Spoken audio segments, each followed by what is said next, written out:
안녕하세요.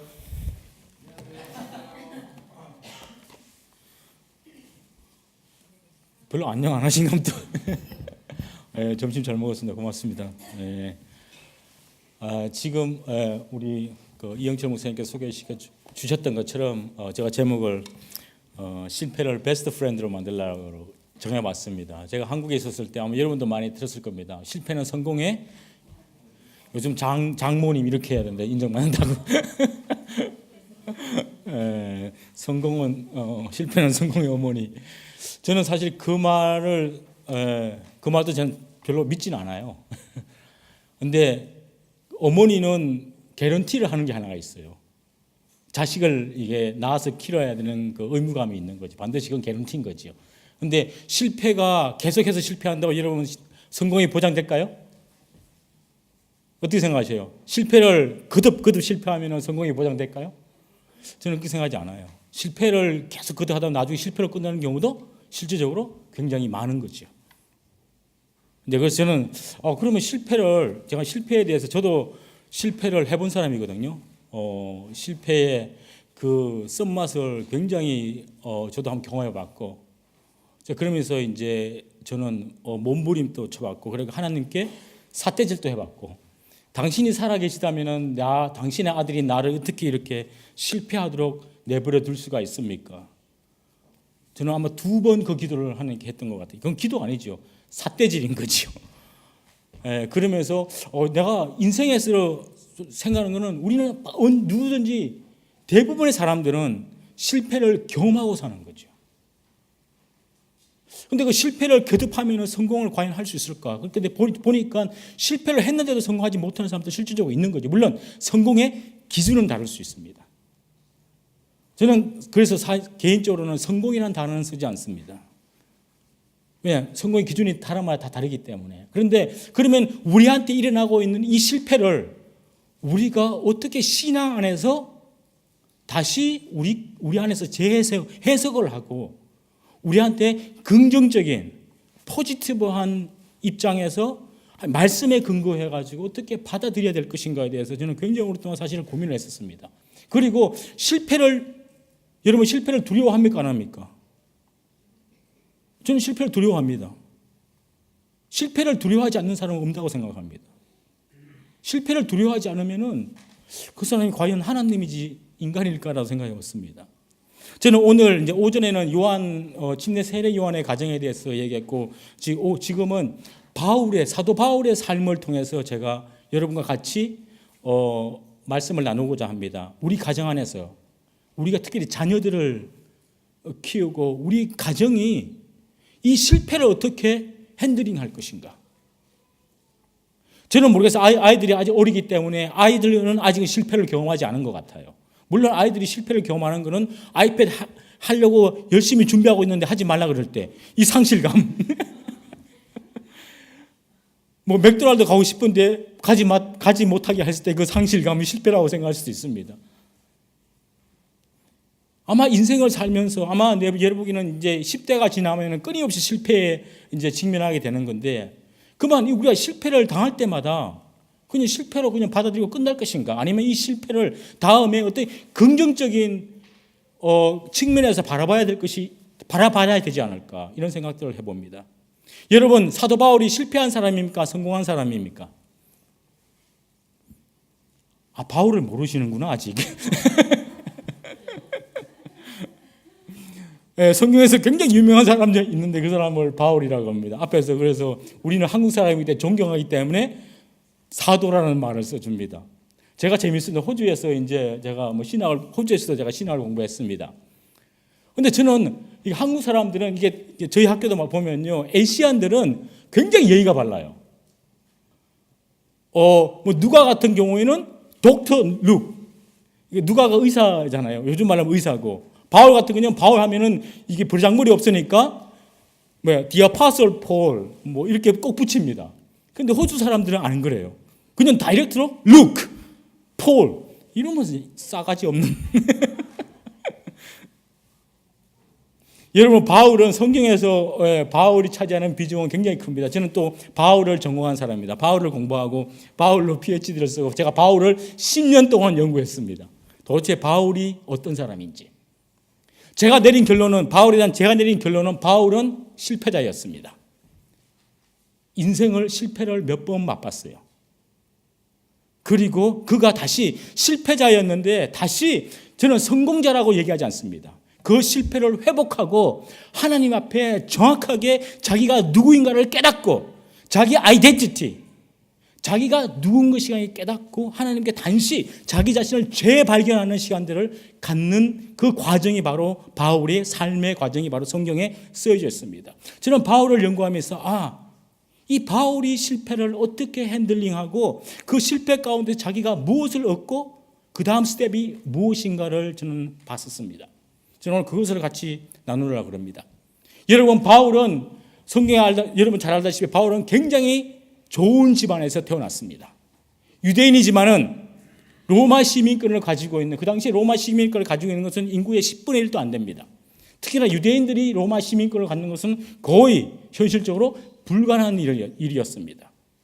물론 이제 바울이 어떻게 로마 시민권을 가질 수 있었는가에 대해서 여러 가지 학설이 있지만은 그건 우리하고 중요하진 않습니다. 오늘 제가 이제 그 본문 말씀 중에 하나 로마서 9장 1절에서 5절 말씀을 제가 하나 했고, 그 다음에 빌립보서 3장 말씀을 제가 이거 텍스트로 정했습니다. 이 두 말씀은 바울이 자신에 대해서 얘기하는 것입니다. 자기가 누구인지, who I am. 그래서 바울은 굉장히 자부심이 있고 자기 민족성에 대해서, 자기가 출생에 대해서 굉장히 자부심이 있습니다. 그리고 바울은 태어난 곳이 다소란 곳입니다. 요즘에 말하면 어디죠? 터키의 남부 지방에 있는 이 다소란 지방에서 태어났는데, 이 다소가 그 당시 로마 제국 시대 때 큰 세 도시가 있는데, 교육으로 유명한 세 도시가 있는데 그 중에 하나가 다소입니다. 하나는 여러분 알렉산드리아라고 있어요. 이집트의 알렉산드리아라고. 배부르신가요? 그 다음에 이제 다수가 있고, 물론 이제 로마가 있습니다. 다른 여러 도시들도 있습니다. 그 중에 대학이 있던 곳이었습니다. 바울은 거기서 그 당시에 대학 교육을 받았습니다. 지금 요즘처럼 뭐 시험을 쳐가지고 VC를 쳐가지고 막 경쟁에 들어가진 않지만은 최소한 돈이 많아야 그 당시에는 대학 교육을 받을 수 있습니다. 한 예로 여러분 아리스토텔레스를 혹시 아시나요? 오, 아는 이름 나왔네. 혹시 플라톤 아시나요? 거의 거기였거든. 그러면 여러분 이소크라테스라고 아시나요? 여기서 잠잠하지요 이제. 여러분 이소크라테스가 아리스토텔레스 그다음에 플라톤 같은 시대의 동시대 사람입니다. 철학자입니다. 이 사람은, 그런데 아리스토텔레스나 플라톤은요 자기 지식을 돈하고 바꾸지 않습니다. 이 사람은 정말로 지식인이었습니다. 철학자였습니다. 그 당시 철학자하고 그 다음에 이제 그 소피스트라 그러는데 두 가지의 결정적인 차이를 구분할 때 사람들이 돈을 받고 지식을 팔아먹느냐 아니면은 순수하게 학문으로 제자를 키우느냐, 요 차이였었습니다. 아리스토텔레스하고 플라톤은 지식으로 돈을 팔지 않았습니다. 가난한 사람들이었습니다. 물론 아리스토텔레스는 여러분들 혹시 알렉산더 대왕이라고 들어보셨나요? 아는 이름 나오니까 해피하시네. 여러분 아세요? 아리스토텔레스가 알렉산더 대왕의 스승이었던 거. 여러분 알렉산더 대왕이 세계를 제비하면서 모든 곳에 그리스 문화를 다 전파하고 헬라, 그리스 말을 쓰도록 다 강요했습니다. 이게 누구의 영향일까요? 바로 그 스승 아리스토텔레스의 영향 때문에 그 알렉산더 대왕이 그렇게 자기 문화에 대해서 자부심을 갖고 가는 곳마다 칼이 가는 곳에 반드시 철학이 왔습니다. 그리스 철학이 왔습니다. 근데 플라톤도 마찬가지고. 그런데 이 소크라테스는, 이 사람은 학문을 한 사람은 맞지만 철학자는 맞지만 돈으로 지식을 파는 사람이었습니다. 그 당시에 굉장히 유명한, 이 사람 밑에서 공부를 하기 위해서 수많은 학생들이 웨이팅 리스트로 기다리고 있습니다. 다 부자들입니다. 이 사람의 등록금이 얼마인지 아십니까? 1년 등록금이 1,000 드라크마. 별로 안 놀라시죠? 아직까지는요. 한 드라크마가 한 노동자가 1일 페이입니다. 얼마예요? 요즘 말로 호주로 하면 100불이나 200불 쳐보십시오. 1,000 드라크마면은 한 사람이 3년 이상 동안 돈 안 쓰고 싹 모아가지고 자기 아들 보내려고 그 밑에 수업료로 모아야지 그 사람 밑에서 공부할 수 있습니다. 이런데도 수많은 사람들이 거기에 줄 서 있었습니다. 이게 바로 지식으로 돈을 파는 사람입니다. 지식을 팔아서 돈을 버는 사람인 거죠. 얼마나 부자였겠습니까? 그 당시는요, 로마 제국 시대는, 그 다음에 헬라어 문화가 버져가는 철학 시대에는요, 그러니까 많은 사람들이 가난하게, 철학자들이 가난하게 사느냐, 아니면 부하게 사느냐, 자기가 결정할 수 있었습니다. 왜? 특히나 여러분들 부자들이 파티를 하잖아요. 그죠? 그러면요, 거의 모든 파티에 철학자들을 초청합니다. 배만 불려서 먹기가 미안하니까 이제 철학자들 와가지고 자기 스토리 얘기하고 철학 얘기하라고 그럽니다. 그럼 자기들 누워가지고 하면서 듣고 있습니다. 돈을 무진장 줍니다. 여러분들 요즘도 마찬가지예요. 부자들이 파티할 때 누가 부릅니까? 안 불러보셨는가 봐요? 부자들 파티하면요, 억만장자들이 파티하면 뭐예요? 가수 부르고 연예인들 부르잖아요. 그죠? 자기들한테 엔터테이너이기 때문에 엔터테이닝 하라고. 똑같은 문화예요. 그 문화가 이거 온 거예요. 제가 왜 이 말씀 드린가 하면은 바울이 그런 친구들을 두고 있던 친구였었습니다. 다소에 살 때 고등교육을 받았고 대학을 갈 수 있다는 것은 그만큼 가정이 부가 있어야 된다는 거지요. 바울의 부모님이 어떻게 해서 돈을 벌었는지는 성경에는 안 나오고 있습니다. 제 추측컨대는 여러 가지 방법으로 돈을 벌었을 것입니다. 어떤 사람은 뭐 군인이었을 것 같다. 어떤 사람은 다른 사업을 했을 것 같다. 뭐 저하고 중요하지 않지만 아무튼 바울이 그 정도의 좋은 친구들, 사회적으로 부와 명예를 가지고 있는 로컬 친구들을 가지고 있던 친구였었습니다. 자, 이렇게 이제 10대를 보냅니다. 대학을 졸업합니다. 어느 날 바울의 엄마 아빠가 부릅니다. 그 전까지는 바울이 이름이 아니죠. 그죠? 바울을 그 전에 이름을 자기 패밀리에서는, 집에서는 사울이라 불렀겠죠. 그죠?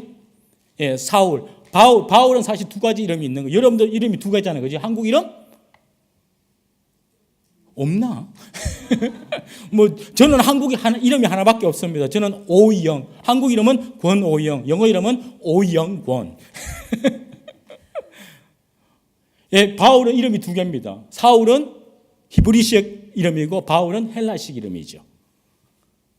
자, 바울 엄마 아빠가 불렀습니다. 사울을 불러가지고 이제 너가 여기서 충분히 교육을 받았으니까 이제 우리 민족의 뿌리로 가서 제대로 좀 교육 좀 받아봐라. 그래서 그러니까 사울의 엄마 아빠가 이 바울을 유학을 보냅니다. 어디로 보냈을까요? 어디로 보냈을까요? 뭐 한국으로 보냈을까요? 예루살렘으로 보냅니다.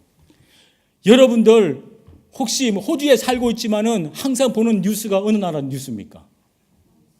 그렇죠? 이건 뭐 모든 민족이 똑같습니다. 그죠? 호주 사람들이 뭐 한국 뉴스 보지 않잖아요. 그죠? 한국 사람이 한국 뉴스 보고, 그 다음에 뭐 제 주위에도 이런 이민자들 보면은 전부 다 자기 나라 뉴스 보지 이 나라 뉴스는 거의 안 보더라고요. 마찬가지인 거죠. 왜? 외국에 살고 있지만 자기의 이 촉은 어디가 있습니까? 자기 본 고향에 가 있는 거죠. 아마 이 사울의 엄마 아빠는 자기 아들이 충분히 10대를 지나면 여기서 고등교육을 받은 그 다음에 세컨 그 에듀케이션은 자기 본향에 가서 예루살렘에 가서 그 다음 유대 교육을 받기를 열망했던 것이죠. 그래서 유학을 보냅니다. 그런데 여러분들 성경에 혹시 아십니까? 바울의 누나가 나오는 것을? 여러분들이 몰라줘야지 제가 열심히 얘기할 수 있는 거죠. 성경에 여러분 바울의 누나가 나옵니다. 어디 나올까요? 조금 이따 할까요? 어디 있는데 제가 찾아봐야 돼요.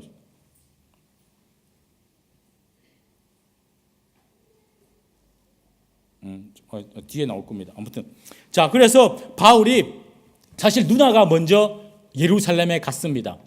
유학을 가서 거기서 시집 가서 눌러 앉았는지 아니면은 출가를 예루살렘의 유대인 남자를 만나서 시집을 예루살렘으로 갔는지를 모릅니다. 하지만은 바울의 누나가 예루살렘에 살고 있었습니다.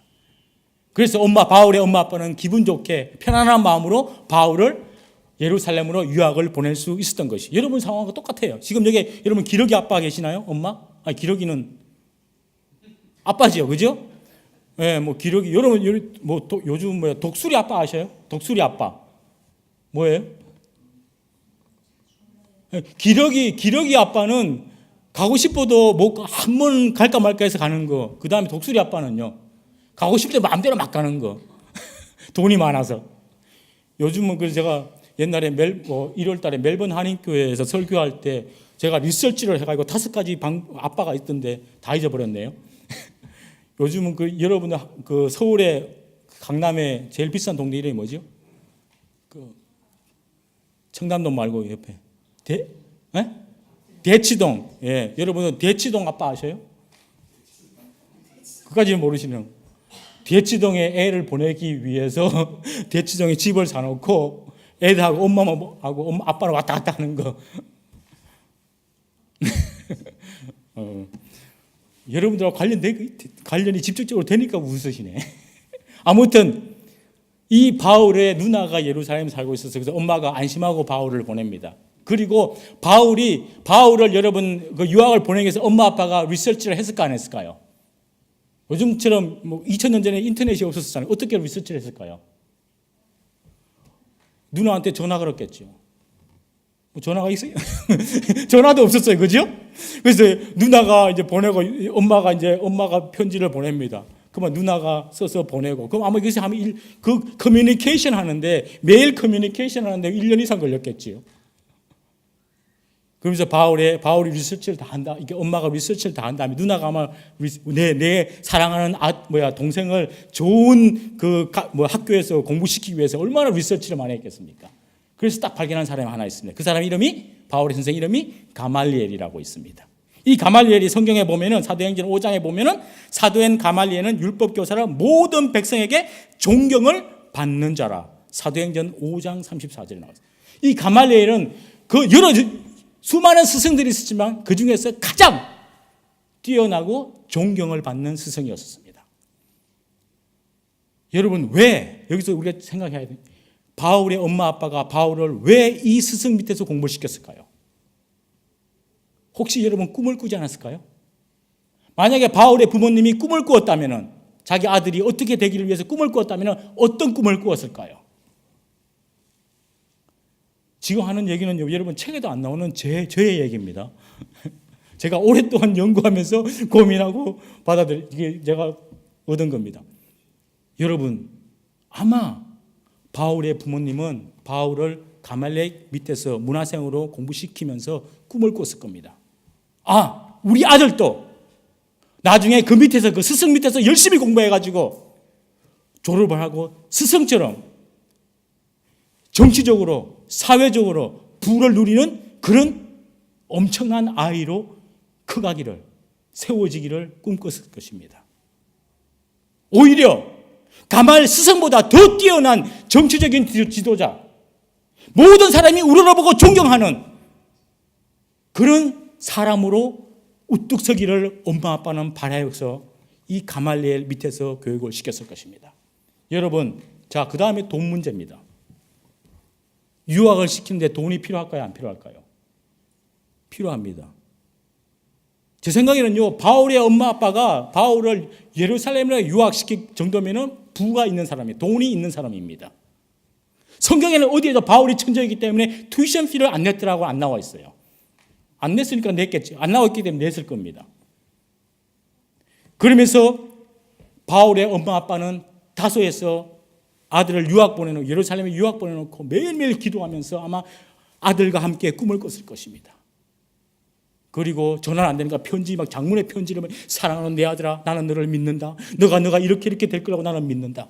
바울이 그 편지를 받고 부담감이 있었을까요? 없었을까요?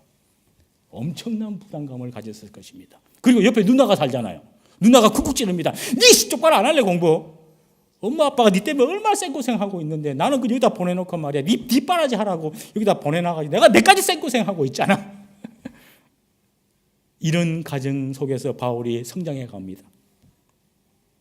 그러면서 바울이 여러분 사도행전 22장이래. 나는 유대인으로 길르기아 다소에서 태어났고 이성에서 자라 가말리엘 문화에서 우리 조상들의 엄한 교육을 받았고 이 가말리엘 스승 밑에서 유대인으로서는 받을 수 있는 가장 좋은 교육, 가장 베스트 퀄리티의 교육을 받았을 것입니다. 그리고 열심히 공부했습니다. 밤을 지새면서 열심히 공부했을 것입니다. 외로움과 싸우면서 여러분 유학생활 하는 거 외롭습니다. 혹시 여러분들이 유학생활 해본 적이 있는지 모르겠습니다. 저도 유학생활을 하면서 너무너무 외로운 시간들을 보냈습니다. 여러분, 유학할 때는요, 아무도 안 알아줍니다. 공부할 때는요, 주위에 아무리 친한 사람들도 별로 인정해 주지 않습니다. 왜? 유학생의 신분은요, 정말로 보잘것없는 신분이거든요. 유학생활 하는데 누가 이 사람은 나중에 커서 정말 돈도 잘 벌고 아니면 정치적으로 위대한 지도자가 될 거야. 그래서 돈 대주는 사람 없습니다. 유학생들은요, 보면은 찌질나게도 불쌍해 보입니다. 그렇기 때문에 사람들이 무시하죠. 저도 그 시간들을 보내봤습니다. 제일 서러운 게 유학생이구나. 바울도 마찬가지였을 것입니다. 하지만은 그 서러움을 이기면서 열심히 공부했습니다. 그리고 시간이 되어서 이제 졸업을 하게 됩니다. 그리고 가말리엘 선생을 찾아갑니다. 스승님, 저에게는 이런 꿈이 있습니다. I have a dream. 나는 스승님처럼 정말로 이제 갑자기 생각이 안 나네. 여기 안 적어놔가지고 제가 이게 기억이 요즘 많이 이제 상실되어 갔습니다. 우리 이전선이 뭐라 그러지? 71인이 모이는 것을 뭐라 그러죠? 예? 아니. 사내들인 공회라고 있습니다. 요즘으로 말하면 국회의사당인 거죠. 국회지요. 그 국회에서 가장 파워풀하고 가장 존경받는 사람이 이 나의 스승, 이 가말리엘이기 때문에 바울은 그 꿈을 꾸었습니다. 나도 스승처럼 국회의원이 되어서 이스라엘들을 지배하는 영적인 지도자, 정치적인 지도자가 되어야겠지. 그래서 바울이 스승을 찾아갑니다. 스승님, 보십시오. 제가 열심히 공부했습니다. 스승님 보시다시피 저도 성적도 좋지 않습니까? 스승님 밑에서 이제 2인자로 살아가고 싶습니다. 그 스승이 잡을 줍니다. 그러면은 요즘 내가 들어보니까 어디에 어떤 사람들이 이상한 짓을 하고 있다던데 너 거기에 가가지고 그 사람들 좀 손 좀 보고 오라고. 물론 스승이 직접 얘기하지 않았지만 그 당시에 바리새인 영적인 지도자들이 바울한테 오소리티를 줍니다. 너 어디에 다마스커스 다메섹에 가면은 유대인들 중에 예수 믿는 예수쟁이들이 있는데 그 사람들 잡아 때려 죽여라고. 그래서 정수를 주면서 갑니다. 그리고 가다가 어떤 일이 벌어집니까? 예수를 만나잖아요. 그죠? 그 전에 먼저 다른 얘기부터 먼저 하도록 하겠습니다. 여러분, 성경에는 안 나옵니다. 저는 바울이 그 가말리엘 그 스승 밑에서 열심히 공부하면서 어떤 꿈을 꾸었냐는 것입니다. 그리고 엄마 아빠가 바울의 어떤 정도의 기대치를 가지고 있었을 것일까요? 아마 여러분도 마찬가지일 것입니다. 여러분 자녀에게 대해서. 모든 부모는 자녀에 대한 기대치를 가지고 있다고 저는 생각합니다. 저희 부모님이 저한테 대한 기대치, 제가 저희 자식에 대한 기대치 다 정하고 있는 것이죠. 그런데 여러분들 중에 그 기대치에 충족시키는 사람이 몇 퍼센트 정도 된다고 생각하십니까? 물론 돈이 많고 자녀를 전적으로 서포트해 주면은 어느 정도 이룰 수 있겠지요. 하지만 돈으로도 해결할 수 없는 것은 바로 이 기대치가 돈이 많다고 다 이루어지지 않습니다. 뭐예요? 자녀의 결국에는 결심인 거죠. 소신인 거죠. 그게 맞아떨어져야지 그 기대치에 충족할 수 있습니다. 그러면서 바울이 그 외로운 타향살이 유학 생활을 하면서 정말 힘들었을 때 누나의 힘은 굉장했다고 저는 생각합니다. 그 성경 사도행전 23장 16절에 보면은 그 누나 얘기 나오는데 누나의 아들 얘기가 나옵니다. 생질. 바울의 생질이. 여기 생질은 저는 생진 줄 알았는데 영어 성경을 보니까 the son of the Paul's sister. 바울 누나의 아들이다. 그래서 바울이 뭐예요? 바울이 누나가 예루살렘에 살고 있었다고 추측이 가능한 거죠. 고개를 끄덕하시는 분은 저의 이 발견에 놀라워하시는 겁니다.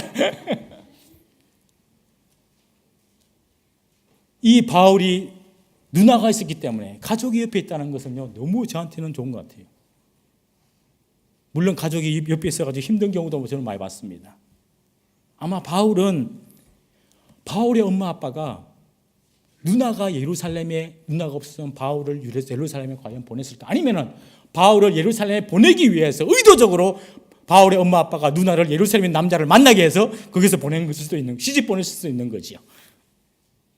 그런 생활을 합니다. 자, 지금까지 바울은 열심히 공부했고, 유학생활 열심히 공부해서 지금 승승장구를 했고, 그리고 자기가 기대하는 만큼 올라갔습니다. 그리고 출세길이 열리는 것처럼 보였습니다.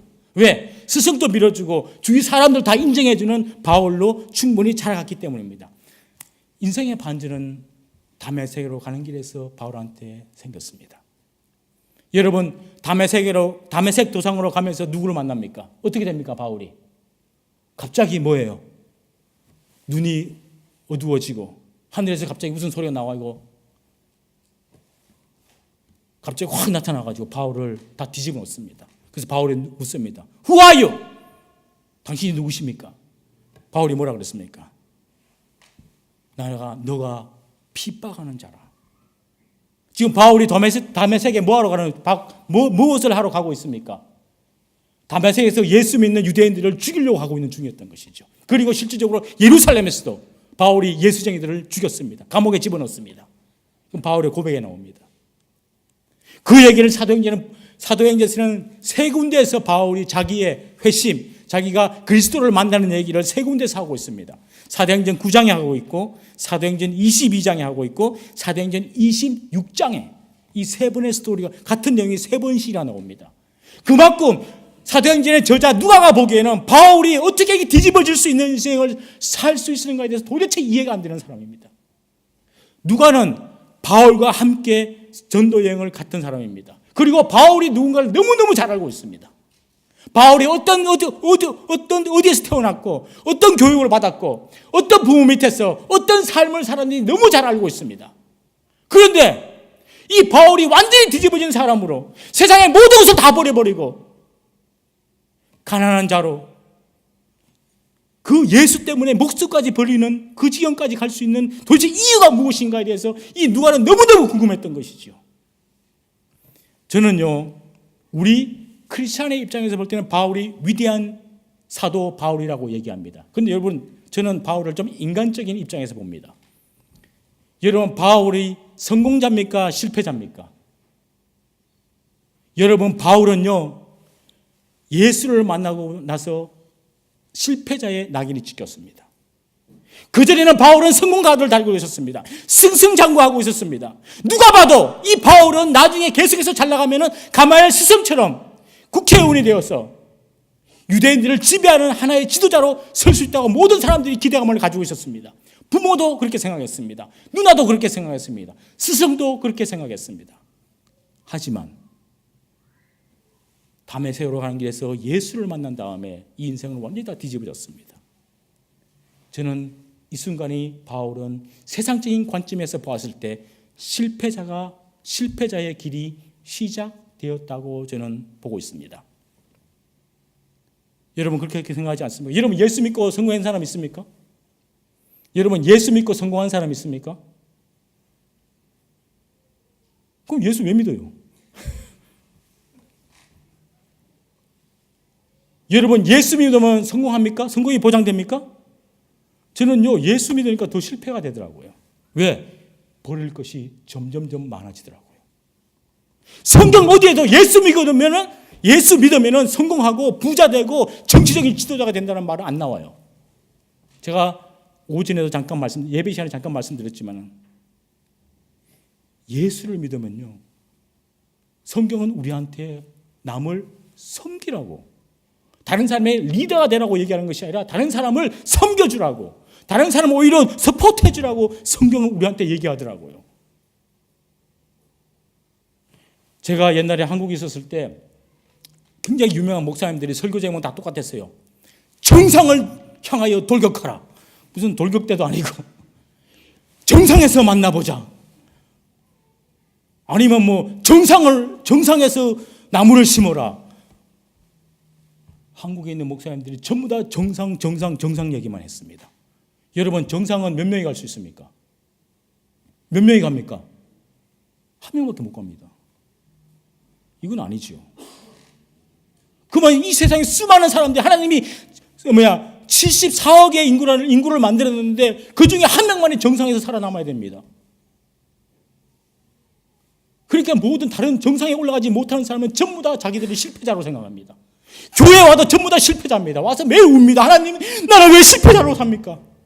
왜? 주일날 강대상에서 설교하는데 전부 다 실패자면 되라고 설교하고 있거든요. 이거는 제가 보기에는 잘못된 설교라고 저는 생각합니다. 세상적인 관점에서 왜 성경을 보고 있냐는 것입니다. 왜 세상적인 기준으로 우리 잣대를 대고 있냐는 거예요. 예수 믿는 우리를 왜 잣대 대고 있냐는 거예요. 저는 이것이 너무 화가 납니다. 하나님은 우리들로 하여금, 성경은 우리한테 성경의 관점으로 우리를 보라고 얘기하고 있습니다. 세상의 성경적인 관점에서는 어느 누구도 실패자는 없습니다. 우리가 실패자가 되는 것은 세상적인 관점으로 우리를 보기 때문에 실패자입니다. 여러분 그렇게 생각하지 않습니까? 자, 바울은 그래서 사람들은 실패자라고 보기 시작합니다. 바울은 어떻게 보면 예수 안에서 다시 거듭난 사람인데, 예수 안에서 제대로 산 사람인데, 사람들은 바울을 손가락질합니다. 저 실패자. 여러분 혹시 여러분 주위에 실패자라고 손가락질 당해본 적 있습니까?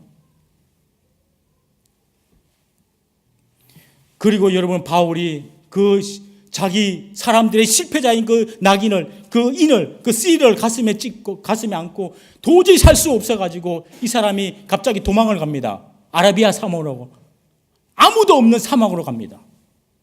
아무도 없는 그 사막에서 무려 3년이라는 세월을 보냅니다. 이 갈라디아서 1장에 얘기하고 있습니다. 여러분이 바울이 이 사막에서 3년 동안 무엇을 했을까요? 땅을 파서 집을 지었을까요? 사막에다가 길을 냈을까요? 사막에다가 저수지를 만들었을까요? 뭐 했을까요? 사막에서 3년 동안. 집에 갈까요?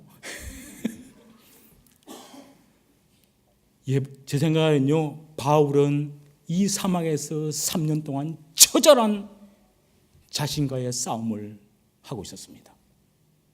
이 바울은 3년 동안 사막에서요, 아무것도 먹을 것이 없습니다. 사막에서 땅 파봐요. 뭐 나옵니까? 제가 옛날에 10몇 년 전에 이집트에서 이스라엘로 사하라 사막에 버스 타고 가는데 갑자기 너무 화장실이 가고 싶더라고요. 그래서 버스 스탑! 버스 기사한테, 버스 기사 갑자기 빡! 브레이크를 잡더라고요. 무슨 일이냐고. 난 토일렛 가야겠다고. 그래서 제가 그 사막을 10분을 뛰어가지고 아무도 안 보이는 데 가서 우등 구멍을 파가지고 볼일을 봤습니다. 혹시 궁금하시면요, 사하라 사막 가서 그 자리 가서 파보십시오. 저희의 분신이 나타날 것입니다. 여러분, 제가 그 사막에서 한 2, 3분 앉아 있는데요, 엉덩이 뜨고 죽는 줄 알았어요. 바울이 그 아라비아 그 사막에서 3년을 있었습니다. 뭐 했을까요? 자기와 처절한 싸움. 내 인생이 뭔가? 내가 도대체 누군가? 나한테 도대체 왜 이런 일이 벌어졌는가? 나는 지금 성공을 위해서 열심히 달려가고 있는데 나한테 도대체 이게 어떻게 나한테 이런 일이 일어날 수 있을까? 앞으로 내가 어떻게 살아야 될 것인가? 내가 앞으로 무엇을 위해서 살아야 될 것인가? 나의 인생의 목표는 무엇인가? 아마 처절한 세월을 매일매일 보냈을 것입니다. 그리고 자기가 어떤 확신이 있어서 다시 컴백합니다. 그 다음에 다마스커스 예루살렘에 오니까 바울을 보는 사람마다 다 피합니다. 왜? 오니까 뭐예요? 옛날에 바울 생각하거든요. 예수쟁이를 죽이던 바울. 그리고 유대인들은 우리를 배신한 바울. 배신자. 모든 사람들이 바울을 경계합니다. 바울은 여러분 실패자입니다. 예수 제대로 만나가지고 실패자로 낙인 찍혔습니다. 저도요, 예수 제대로 안 믿을 때는요, 모든 것이 다 좋은 것처럼 보였었어요. 정말로 예수 제대로 보니까요, 예수의 눈으로 보니까요, 나는 너무 초라한 거예요. 세상적인 관점에서 사람들은 나를 보고 있는데, 나는 예수 안에서 정말로 내가 하나님의 귀한 아들이요, 하나님의 일을 감당하기 위해 정말로 하나님 나를 부르신 사람이라고 생각하고 있는데, 세상적인 관점에서 나를 보니까요, 정말로 찌질리하게도 못난 사람으로 보이더라는 거죠. 이게 깨달았습니다. 세상이 나를 보는 나와 내가 나를 보는 나가 다르구나. 저는 이것을 핸들링하는데 너무 힘들었습니다. 나 안에는 정말 꿈이 있었습니다. 나 안에는 비전이 있었습니다. 특별히 제가 유학 생활을 할 때 저는 정말로 원대한 꿈을 가지고 열심히 하루하루 열심히 공부했습니다. 그런데 내가 보는 나와 저희 집사람이 보는 나도 다르더라고요. 그러니까요, 세상 밖에서 보는 나를, 저희 친구들이 보는 나 정말로 불쌍하게 보더라고요. 주위에 있는 동료들이 보는 나도 정말로 인생이 비참한 인생으로 보더라고요. 여러분, 세상적인 관점에서 본 바울은 정말로 보잘것없는 인생의 실패자였습니다. 그래서 도대체 예루살렘에서 살 수가 없어가지고 바울이 결심을 합니다. 떠납니다. 그리고 어디를 갔을까요? 여러분, 어디를 갔어요? 사도행전 9장 30절. 이건 중요한 말씀입니다. 같이 읽어볼까요? 혹시 성경 가지고 있으면 찾아보십시다. 사도행전 9장 30절.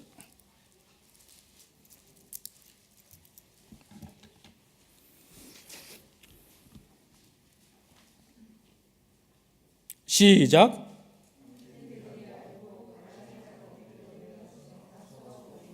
자, 다소가 뭐라고요? 바울의 태어나서 자란 바울의 고향, 엄마 아빠가 있는 곳입니다.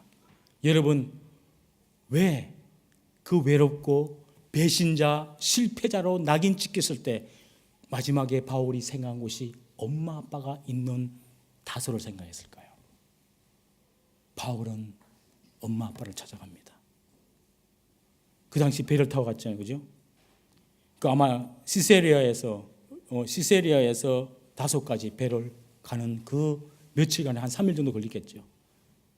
배 안에서 바울이 어떤 생각으로 돌아갔을까요?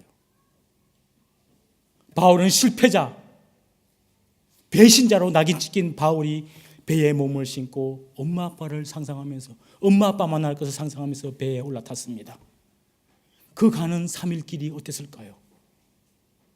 아무 생각 안 났어요. 아마 머리가 하얘졌는지도 모릅니다. 내가 엄마 아빠를 도대체 어떻게 볼 수 있을까? 엄마 아빠가 나를 유학시키기 위해서 그렇게 생고생하면서 열심히 돈 벌어가지고 보내줬는데 나의 엄마 아빠를 보러 가는 나의 이 모습은 근위 뭔가요? 금이 그거요. I'm not come back in the beautiful clothes가 아니라는 거지요.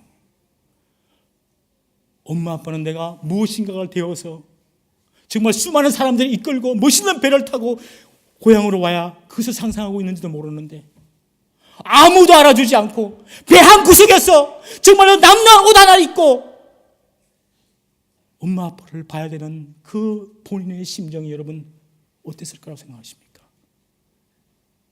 아마 엄마 아빠를 보는 게 두려웠을 것입니다.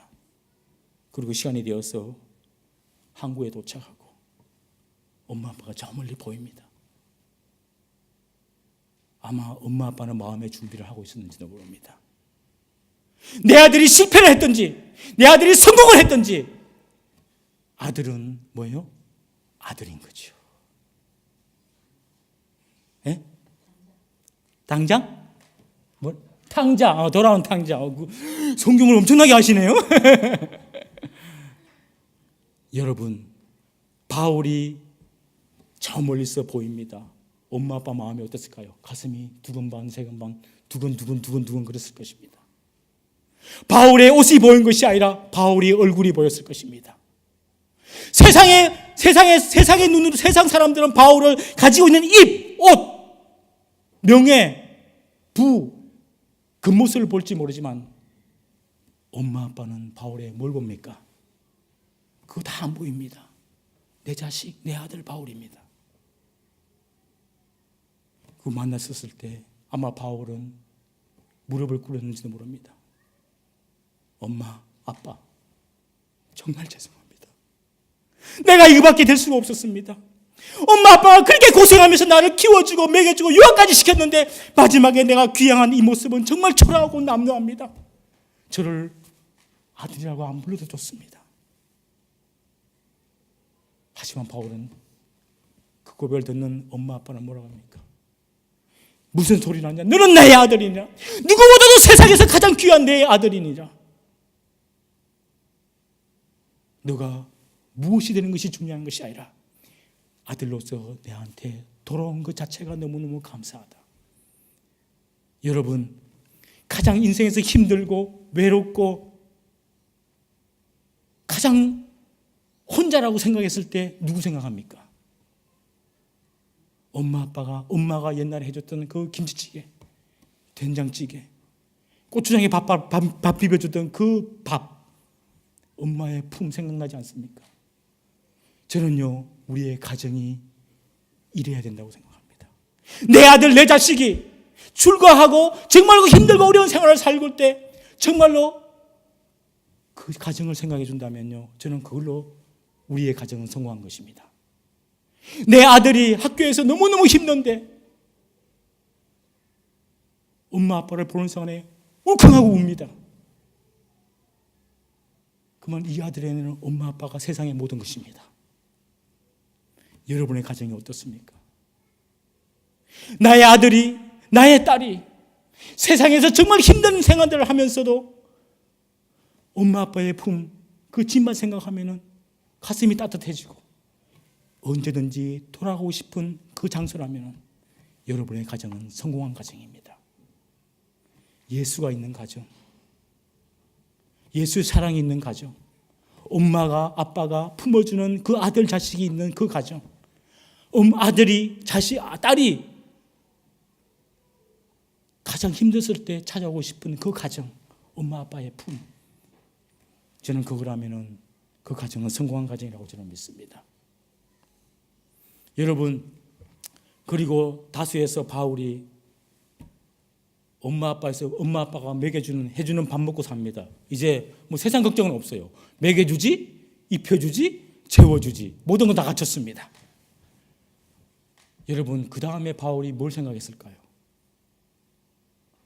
내가 이제 뭘 하고 살지? 이렇게 평생 살 수 없는 거 아닙니까? 그 당시 바울이 아마 30대 중반이었을 것입니다. 이렇게 살 수는 없다. 내가 뭘 해야 되지? 그런데 할 일이 없습니다. 뭘 해야 될지 모릅니다. 실패자, 유대인 소사이티도 갈 수 없습니다. 왜냐하면 실패자, 그 배신자로 낙인 찍혀 있고, 교회로 가려고 그러니까 사람들이 이 사람은 뭐예요? 자기를 죽였던 그 사람으로 낙인 찍혀 있기 때문에 어디에도 갈 수가 없습니다.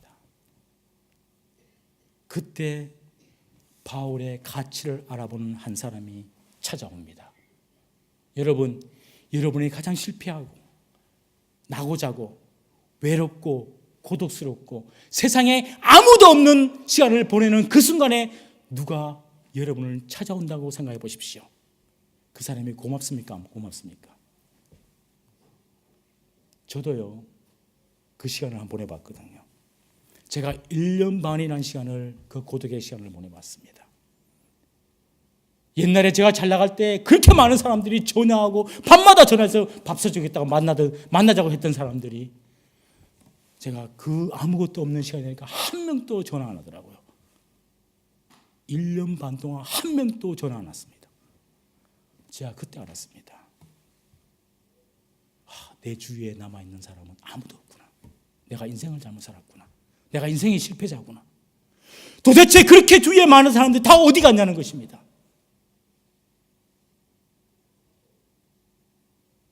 그때 저를 찾아주는 몇 사람, 밥 한 끼 사주는 그 사람이 너무너무 고맙더라고요. 내가 정말 세상에 아무것도 없다고, 모든 사람이 나를 잊어버렸다고 생각하는 그 순간에 전화해서 오영 나오라고, 밥 한 끼 먹자고. 저는 지금도 그 사람을 잊을 수가 없습니다. 그때 우리 아들이 초등학교를 들어가야 될 나이였습니다. 프랩을 들어가야 될 나이였습니다. 그분이 저한테 밥을 사주면서 그러더라고요. 데릭이 유니폼을 사야 되지 않겠냐고. 그러면서 자기가 유니폼 값을 주겠다고. 저는 지금도 그 사람을 잊어버리지 않습니다. 큰 돈은 아닙니다. 다른 사람은 다 나를 잊어버렸는데 그 사람은 저를 기억하고, 그 사람만이 저를 기억하고 내가 무엇이 필요한가를 고민하고 있었던 것이죠. 그래서 전화해서 밥 사주면서 유니폼 사라고 돈 주시더라고요. 여러분, 여러분이 가장 실패하고 나고 자고 세상이 모든 사람들이 이러면 정말로 오지에 리모트 에리어에 뚝 떨어져 있는데 아무도 찾아오지 않습니다.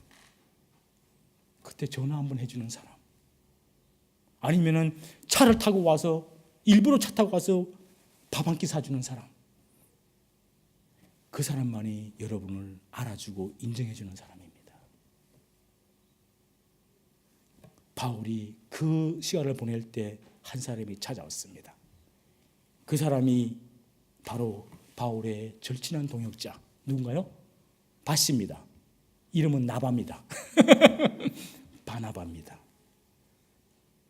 세상의 모든 사람들은 바울을 손가락질하고 실패자, 배신자 다 손가락질하고 있었을 때 바나바만이 바울의 진가를 알아보고 찾아와서 손을 내밉니다. 바울 선생, 나하고 같이 한번 일해보지 않겠습니까? 나하고 함께 예수를 위하여 목숨 버려보지 않겠습니까? 바울이 say no입니까? yes입니까? 바울은 노할 이유가 없지요. 얼마나 감지덕지합니까? 여러분 인생에서 혹시 세상에 혼자라고, 세상에 아무도 없고 내가 혼자 정말로 외로운 외딴섬에 혼자 사막에 혼자 뚝 떨어졌다고 느낄 때가 없습니까? 아마 우리는 유학생활도 마찬가지고 아마 이민생활을 하면서 그 시간들을 저는 분명히 보내고 있다고 저는 생각합니다. 그때 여러분들이 부모님을 생각하고 돌아갈 고향이 있다는 것은 얼마나 행복한지 모릅니다. 그리고 여러분을 알아주는 친구가 있다는 것은 세상을 다 가진 기분입니다. 그것은 돈으로도 살 수 없습니다. 바로 바나바는 바울한테 이런 사람입니다. 그러면서 바울은 바나바를 통하여 자기의 새로운 가치를 발견하기 시작합니다. 바나바의 격려를 통하여 바울은 내가 무엇을 할 수 있을까? 내가 앞으로 무엇을 해야 될 것인가에 대해서 확실한 뚜렷한 목표의식을 갖추게 되는 것이요. 바울이 다시 새롭게 태어나는 순간입니다. 새로운 꿈을 꾸고 있는 순간인 것이죠. 여러분 자녀 중에 혹시 인생의 실패자, 나는 I feel like nothing 이라고 말하는 아이들이 없습니까? 예수 믿는 가정이라면, 예수님이 주인인 가정은요, 예수를 통하여 여러분이 그 아이를 격려하고 세워주고 예수의 눈으로 그 아이를 봐야 됩니다. 세상의 눈을 보면 그 아이는 평생 실패자요, 세상이 버린 사람이 됩니다. 저도요, 한때는 제가 오전에 잠깐 말씀드렸지만 어느 순간에 제 아이를 보는데 세상적인 기준으로 아이들을 보더라고요. 제가 그때 깜짝 놀랐어요. 아니, 목사가 이 정도면은 다른 사람도 어떻게 됐을까? 나는 예수 믿는 사람은 최소한 우리 아이들을 키우면서 세상의 관점으로, 세상의 스탠다드로 우리 아이를 판단하고 키워서는 안 되겠구나. 그만 예수의 관점으로, 성경적인 관점으로, 예수의 눈으로 우리 아이를 봐야겠구나. 여러분, 이게 너무 중요합니다. 자, 바울은 이제 새로운 삶의 가치를 깨닫고 새로운 꿈을 꾸기 시작합니다. 자, 그 다음부터 바울이 실패가 있었을까요? 없었을까요? 여러분, 바울이 그 다음 이후에 실패가 있었을까요? 없었을까요? 실패가 없었으면 말도 안 하죠, 제가. 바울은요, 그득 실패를 합니다. 그런데 이제는 바울이 한 번도 자기 스스로에게 포인트 하지 않습니다. 실패자라고 얘기하지 않습니다. 실패는 할 수 있습니다. 하지만 실패자로 낙인 찍지는 않습니다. 여러분, 실패는 사람들이 할 수 있습니다. 하지만 실패자는 다릅니다. 실패할 때마다 사람들이 다 실패자라고 그러면 그 사람은 영원한 실패자가 되는 것이죠. 실패를 인정하는 거하고 실패자는 다릅니다. 인정하십니까? 동의하십니까? 실패는 누구든지 할 수 있습니다. 실패자는요, 끝나버린 사람입니다. 저도 지금 또 계속해서 실패를 합니다. 저는요, 실패를 엔조이합니다. 여러분, 실패를 엔조이할 수 있습니까? 저는 옛날에는 실패를 엔조이하지 못했습니다. 왜? 내 스스로에 대해서 자아 정체성이 너무 자존감이 너무 낮았거든요. 한 번 실패하면 모든 것이 끝났다고만 계속해서 셀프 블레임을 합니다. 근데 지금은요, 실패하면은 그 다음에는 성공할 수 있겠지, 할 수 있겠지, 할 수 있겠지 하고서 계속 스스로 모티베이션을 줍니다. 저는 그래서 실패를 엔조이합니다. 쉽지 않습니다. 그 순간은 힘듭니다. 하지만 실패를 하고 나면 저는 뭔가를 레슨을 얻는 거죠. 이번에 실패가 요만큼 정도 했다면 다음 실패는요, 다음 실패를 이 실패 이후에 내가 솔루션을 갖고 있기 때문에 그 다음 실패는 같은 실패를 하는 것이 아니라 다른 실패를 해도 제가 스스로 그 솔루션을, 그 해결점을 스스로 찾아갈 수 있더라는 것이죠. 면역력이 생겨가는 것이죠. 예수 믿는 사람이라면 저와 여러분은요, 실패를 두려워해서는 안 됩니다. 저는 감히 얘기합니다. 실패를 엔조이 하시라고 예수 이름으로 축원합니다. 쉽지 않습니다. 하지만은요, 엔조이 하셔야 됩니다. 왜? 실패는 우리의 리얼리티이기 때문에. 실패를 어보이드 할 사람은 아무도 없기 때문에요. 반드시 사람은 실패하게 되기 때문에요. 실패할 때마다 스스로를 실패자라 그러면은 하나님이 우리를 당신의 이미지로 창조하신 그 창조의 목적을 상실하게 되는 것이죠. 우리가 실패할 때마다 이 실패자, 세상에 보잘것없는 인간, 이렇게 늘 우리한테 얘기한다면 하나님이 하늘에서 보면서 얼마나 가슴 아파하시겠습니까? 하지만 실패하면서도 어떻게처럼 계속해서 일어나면 내가 역시 잘 만들었어. 제 마음에 들어. 바울이 여러분 왜 실패한지 아십니까? 바울이 여러분들 혹시 로마서를 누가 쓴지 아십니까? 바울이 썼습니다. 고린도전서도 바울이 썼습니다. 고린도후서도 바울이 썼습니다. 쭉쭉쭉 바울이 13권이라는 책을 썼거든요. 그런데 바울이 굉장히 많은 교회를 개척했습니다. 여러분, 바울이 교회를 개척한 다음에 교회를 다 목회를 성공했을까요? 성공하지 못했을까요? 바울은요, 어느 교회도 세상적인 관점에서 성공한 교회 아무것도 없습니다. 특히 고린도 교회는요, 바울이요 1년 6개월밖에 사역 안 했습니다. 혹시 목사님이 아까 말씀한 이 교회를 세운 지가 몇 년이에요? 바울의 경험을 비교해 보면 우리 목사님은 굉장히 성공한 거예요. 3배 성공한 거예요. 5년을 버텼으니까. 바울은요 1년 6개월, 1년 반 사역하고 도망갔어요. 에베소 교회에서 제일 오래 했습니다. 무려 3년. 목사님은 무려 5년. 대단하십니다. 바울이 여러분 왜 교회를 빨리 그만둔 줄 아십니까? 사람들하고 관계가 안 좋았어. 특히나 바울은요 고린도 교회 성도들하고 관계가 되게 안 좋았습니다. 바울은 쫓겨났어요. 여러분들이 얼마나 좋은 교인들인지 아십니까? 어떻게 목사님을 5년 동안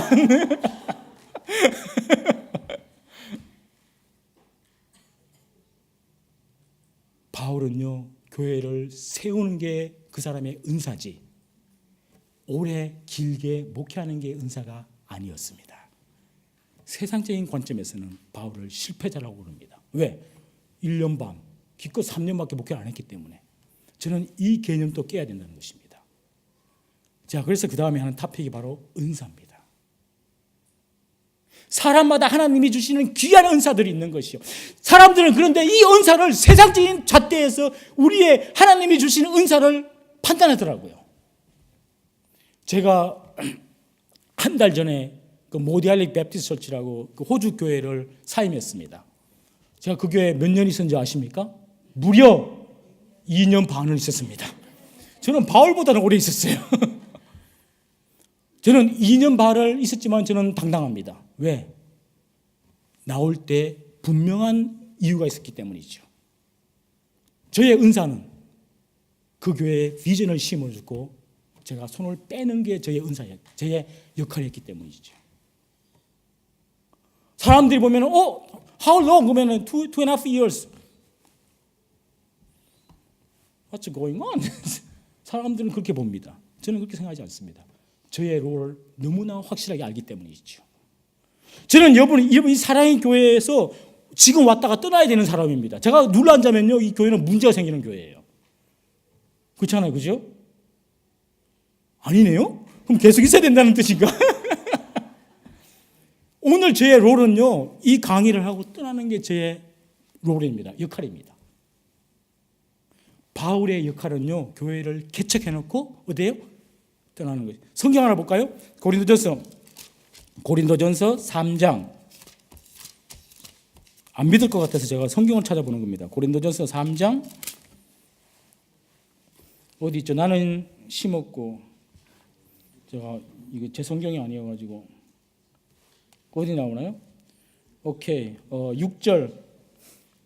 자, 읽어볼까요? 시작. 나는 심었고 아볼로는 물을 주었으되 오직 하나님은 자라나게 하셨나니 그런즉 심는 이나 물 주는 이는 아무것도 아니로되 오직 자라나게 하시는 하나님 뿐이니라.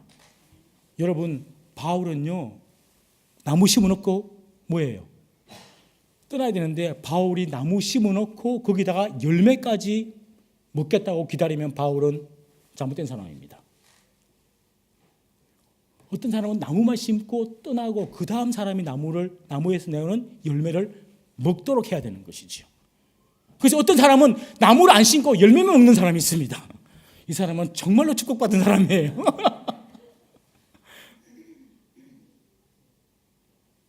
그래서 바울은요 그때부터 세상적인 관점으로 자기를 보는 것이 아니라 철저하게 하나님의 관점에서 하나님이 주신 탤런트, 은사의 그 입장에서 자기 자신을 보기 때문에 세상 사람들은 실패자라고 얘기할 수 있지만 바울은 당당합니다. 나는 실패자가 아니라고. 나는 뭐예요? 나의 은사, 나의 탤런트를 따라서 움직이는 사람이라고 얘기하는 것이죠. 자, 고린도전서 12장은요 여러분이 너무 잘 압니다. 이 탤런트, 은사에 대해서 얘기하고 있는 성경입니다. 제가 제 얘기 잠깐 하도록 하겠습니다. 시간이 생각보다 많이 남았네요. 제가 지금 위틀리 컬리지 우리 이주인 전사님께서 공부하시는 학교에 지금 신약학을 가르치고 있습니다. 제가 4년 전에 부르심을 받았습니다. 제가 가장 힘들고 세상의 실패자라고 사람들은 보고 있었을 때, 세상의 모든 사람들이 내 주위에 있는 모든 사람이 떠났었을 때 어느 날 전화벨이 울렸습니다. 제 모바일 폰에. 저희 학장님이었습니다. 하다마 How are you? What are you doing? 묻더라고요. 그래서 I'm changing nappies. 그때 저희 둘째가 태어났거든요. 그래서 기저귀 갈고 있다고. 그러니까 이분이 그러면 시간 많겠네. 그래서 I have plenty of time. 그래서 그 다음 주에 자기 오피스에 오라고 하더라고요. 그래서 오피스를 갔습니다. 가서 뭐 어떻게 지내냐 쭉쭉 얘기하다가 다시 시드니로 갈 거냐고 묻더라고요. 그래서 나 안 간다고. 멜번이 이제 내가 살아야 될 곳이라고. 그러면서 그때 딱 얘기하니까 이 학장님이 프랭크 학장님이세요. 그러더라고요. I have job for you. 그러더라고요.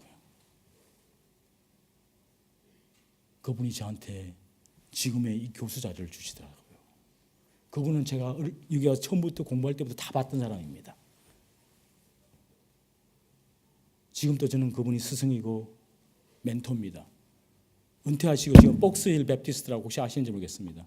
그 복스힐에 베프티스트 교회가 하나 있습니다. 그 교회에 지금 임시 담임 목회로 가셨습니다. 그분이 제가 예배될 곳이 없다고 그러니까 그 교회로 오라고 하더라고요. 그래서 다음 주부터 제가 그 교회로 사역하러 갑니다. 제가 왜 이 말씀을 드린가 하면요.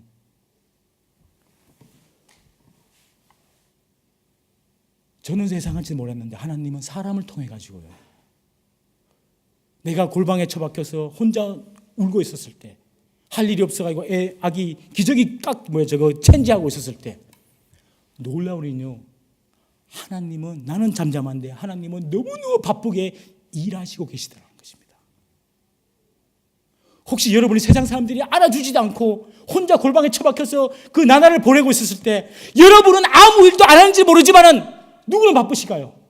하나님은 너무너무 바쁘십니다. 지금 여러분한테 뭔가를 주기 위해서 막 여기저기서 막 뛰어다니면서 막 발바닥에 땀이 나도록 뛰어다니면서 일을 하고 계십니다. 그게 하나님의 사랑입니다. 바울도 마찬가지였던 것이죠. 아무도 모르고 혼자 처박혀서 정말 눈물을 흘리며 나날을 보내고 있었을 때 하나님은 바울을 위해서 발바닥에 땀이 나듯이 뛰어다니면서 일하고 계셨던 것이죠. 사람을 통해서. 저는 믿습니다. 하나님이 일하시는 건요, 사람을 통해서 일을 하십니다. 왠지 아십니까? 그건 단순한 것이 아닙니다. 여러분들 창세기에 보면 하나님이 사람을 만드셨습니다. 어떻게 만드셨습니까? God made humanity, Adam and Eve in His image, likeness. 하나님의 형상을 따라서 사람을 만들었다는 것이죠. 자, 여러분 전 세계 인구가 얼마입니까? 전 세계 인구가 얼마쯤 됩니까? 7천만? 예, 74억, 75억. 세계 정세도 밝으시네요. 엄청나시네.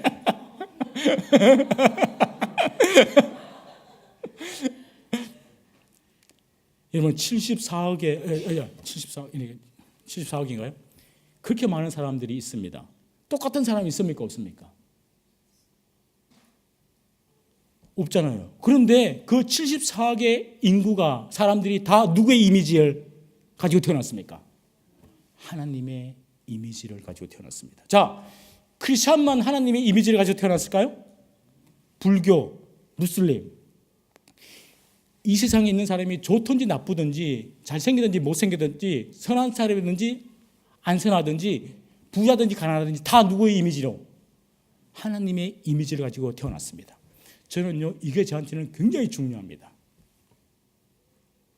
그러면서 왜 하나님이 내 혼자를 만든 것이 아니라 이렇게 많은 사람들을 내 주위에 붙여주셨을까?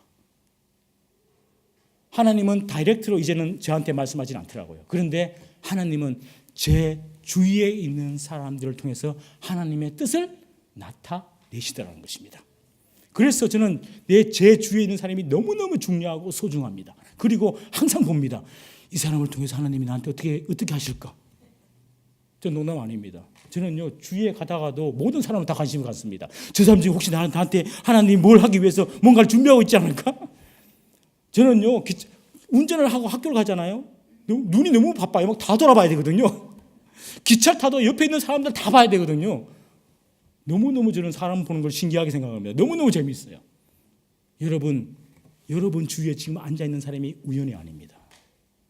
하나님은요, 여러분 주위에 앉아있는 사람을 통하여 일을 하십니다.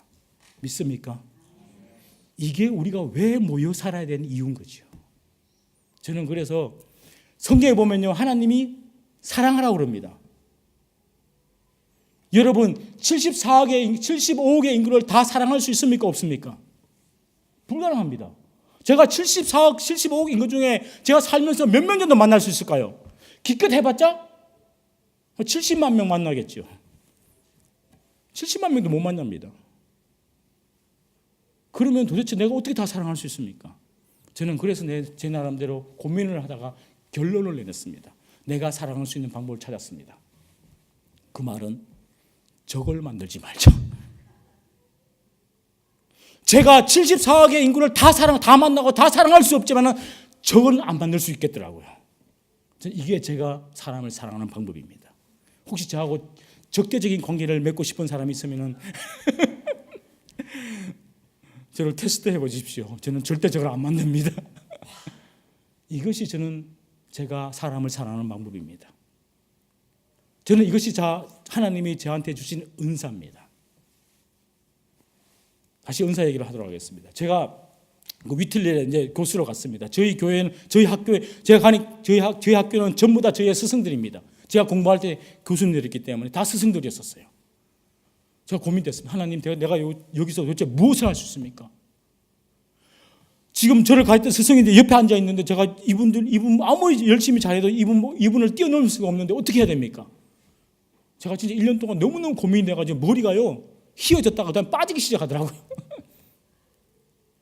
그때 하나님이 저한테 기막힌 마음의 감동을 주시더라고요. 이 고린도전서 12장 말씀을 통해 은사를 통해 저한테 말씀해 주시더라고요. 여러분 여기 바울이 뭐라 그런가 하면 우리 안에 몸이 있다고 그러더랍니다. 우리는 몸이 있잖아요. 여러분 혹시 몸을 가지고 있나요? 몸에 뭐가 붙어 있어요? 그 다음에 뭐가 있나요? 눈, 또 코, 다리 다 있잖아요. 저하고 똑같네요. 성경은요, 바울이 이 고린도전서 12장에 우리의 몸을 가지고 자기 몸 보면서 이거 썼어요. 내 몸에는 뭐가 있어요? 몸은 있는데 귀도 있고 눈도 있고 입도 있고 손도 있고 발도 있고 다리도 다 있는 거예요. 그러면서 바울이 뭐라 합니까? 여러분 읽어보십시오. 12장을 12절부터 나옵니다. 13절부터. 자, 눈이 귀가 할 수 있는 일을 대신할 수 있습니까? 없습니까? 입이 입이 코가 할 수 있는 일을 대신할 수 있습니까? 없습니까? 없더라고요. 제가 박수를 쳤습니다. 제가 옵스 앉아가지고 바로 이거구나. 하나님이 나를 이곳에 보낸 이유가 반드시 있다는 거지요. 다른 사람이 할 수 없는 일은 다른 사람이 할 수 없는데 내만 할 수 있는 일이 분명히 있다는 것입니다. 여러분, 이 74억의 인구가 다 하나님의 이미지를 가지고 하나님의 형상대로 만들어졌지만은 모든 사람들에게 하나님은 각기 다른 할 일을 부여해 줬다고 저는 믿습니다. 교회도 마찬가지입니다. 어떤 두 사람이 세 사람이 같은 일을 하는데 똑같은 능력을 가지고 있으면 이 사람들은 싸웁니다. 왜? 서로 밖으로 싸움을 해야 되기 때문이에요. 그런데 세 사람, 네 사람, 10명이 같은 일을 해도 서로 역할이 다르면 싸우지 않습니다. 오히려 뭐 해야 돼요? 서로 협력해야 됩니다. 바로 성경이 우리한테 제시하는 것이 바로 이겁니다. 하나님이 우리 각 사람한테 다른 은사, 다른 기프트, 다른 탤런트를 줬을 때는 싸우라고 준 것이 아니라 뭐 하라고 줬다고요? 협력하고 서로를 보완하라고 각기 다른 기능, 펑션, 롤을 줬다는 것입니다. 자, 그래서 우리가 몸에 그냥 여러분들 귀찮게 말을 하나님이 이렇게 막 눈, 코, 입, 손가락 5개, 발가락 손가락 5개, 발가락 5개인가요? 발가락 안 봐서 잘 모르겠네요. 그 다음에 오만 그 장기능을 다 줬겠습니까? 그냥 하나로 통짜로 만들지. 심플하게. 바울이 과학자는 아니었지만 자기 몸 보면서 자기 이게 옷을 홀딱 벗고 보니까 이상한 게 다 보이더라고요. 그러면서 아, 이거구나. 눈이 할 수 있는 일이 귀가 대신할 수 없고, 귀가 할 수 있는 일을 뭐가 대신할 수 없다. 눈이 대신할 수 없고, 손이 할 수 있는 일이 발이 대신할 수 없고, 발이 할 수 있는 일이 손이 대신할 수 없다. 그러면 내가 이 학교에서, 제가 유일하게 넌 앵글로 교수거든요. 다 앵글로 교수인데, 내가 넌 앵글로 교수로서 내가 이 학교에서 할 수 있는 일이 무엇인가를 찾기 시작했습니다. 지금은 놀랍습니다. 제가 할 수 있는 일은 제밖에 못하기 때문에 전부 다 저를 찾아옵니다. 이게 우리 자녀들한테 가르쳐야 됩니다. 특히나 이 멀티컬처 이민사회, 이 호주사회에서 여러분들 자녀가 앵글로 애들만큼, 우리가 가정에 집에서 영어를 쓰지 않으면요, 앵글로 애들만큼 집에서 영어를 쓰는 아이들하고 경쟁에서 붙을 수가 없습니다. 그런데 걔네들이 할 수 없는 일은 우리 애들이 할 수 있는 게 너무 많더라고요. 여러분들 아셔요. 지금 여러분들 카 딜러샵에 가보십시오. 그게 영어 쓰는 사람이 많습니까? 영어가 세컨 랭귀지인 사람들이 많습니까? 요즘은요, 카 딜러샵이요, 85%가 최소한 언어를 2개, 3개 할 줄 알아야 딜러로 채용을 한대요. 그래서 지금 카 딜러샵, 최소한 빅토리아는 85%의 딜러들이 언어를 최소한 영어 이상 다른 랭귀지를 해야 한다는 것이죠. 그만큼 뒤집어 말하면은 영어만 쓰는 사람은 더 이상 카 딜러샵에서는 잡을 구할 수가 없게 되는 것이죠. 여러분, 놀라운 일입니다. 우리 자녀들이 왜 우리 언어를 하고 영어를 하고 다른 언어를 해야 되는 이유가 여기 있는 것이죠. 그리고 저는요, 제가 취임 예배 때 설교를 할 때 제가 이런 얘기했어요. 저는 하나님께 감사합니다. 내가 한국말, 코리안 액센트로 영어를 쓸 수 있어서 하나님께 감사합니다. 사람들이 막 박장대소 사람들이 웃더라고요. 그리고 하나님, I thank God for me speaking English as a second language. 그러니까 사람들이 또 막 웃더라고요. 그 중에 한 학생이 며칠 뒤에 저를 찾아왔습니다. 이 친구가 파푸아 뉴기니에서 온 친구입니다. 얼굴이 새까맣니다. 여자인데 마스터, PhD 공부하러 왔습니다. 그 친구가 저를 찾아와가지고 자기가 그 말을 듣는 순간에 내가 왜 이 학교에서 공부해야 될 이유를 알았다는 겁니다. 다른 사람들은 다 웃었는데 그 친구는 심각하게 받아들입니다. 제 그 말 2 센텐스를 통해서 이 학생은 완전히 뒤집어진 거죠. 그리고 자기가 이 땅에서 왜 살아야 되는지 이유를 알았던 것입니다. 여러분, 이게 우리 자녀들한테 이민자의 자녀로서 가정에서 가르쳐야 될 교육입니다. 다른 애들이 할 수 있는 거 다 하면 걔네는 결코 서바이벌 못합니다. 왜? 경쟁만 하게 키우는 것이죠. 내 아이만이 할 수 있는 걸 찾아줘야 됩니다. 내 아이만 할 수 있는 것을 찾도록 같이 엄마 아빠가 머리 싸매면서 기도하면서 하나님께 부르짖어야 됩니다. 하나님, 내 아이가 74억 인구 중에 아무도 카피할 수 없는 유일하게 할 수 있는 유닉 워크가 뭡니까? 유닉 콜링이 뭡니까? 저는 우리 아이들한테도 그걸 가르치고 저도 지금 그것을 발견하고 있습니다. 저는요, 그걸 딱 발견하니까요, 학교 가는 게 너무 해피합니다. 저는 다른 거 안 합니다. 다른 사람이 뭐 해도 저는 신경도 안 써요. 제가 할 일이 아니기 때문에. 저는 제 할 일만 합니다. 여러분 직장 생활에서, 여러분 학교에서, 여러분 뭐 교회에서 말하는 일터에서 내가 영어를 못하기 때문에 저는 영어를 세컨 랭귀지인 게 너무 감사해요. 자업이 늘려 있어요. 여러분들 어떻게 생각하는지 모르지만은요, 교회도 마찬가지입니다. 교회도요, 이때는 뭐 한국 교회는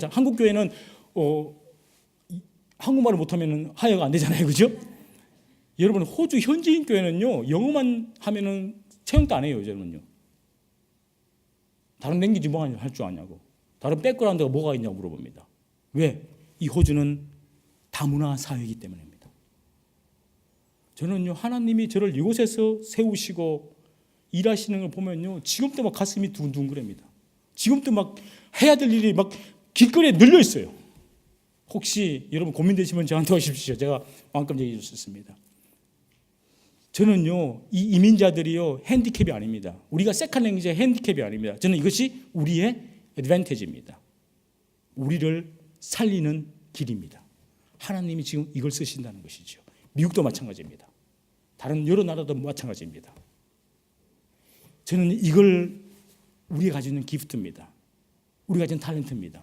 그래서 여러분 또 여러분 가정이, 그다음 여러분 자녀가 우리 자녀만, 우리 아이만 할 수 있는 것이 무엇인가를 함께 찾도록 노력하시기를 예수 이름으로 축원합니다. 그 아이는 경쟁력이 있습니다. 그 아이는 세상의 모든 사람이 그 분야에는 우리 아이가 필요하기 때문에 끊임없이 찾아옵니다. 그러면 걱정할 필요가 없는 것이죠. 고맙습니다.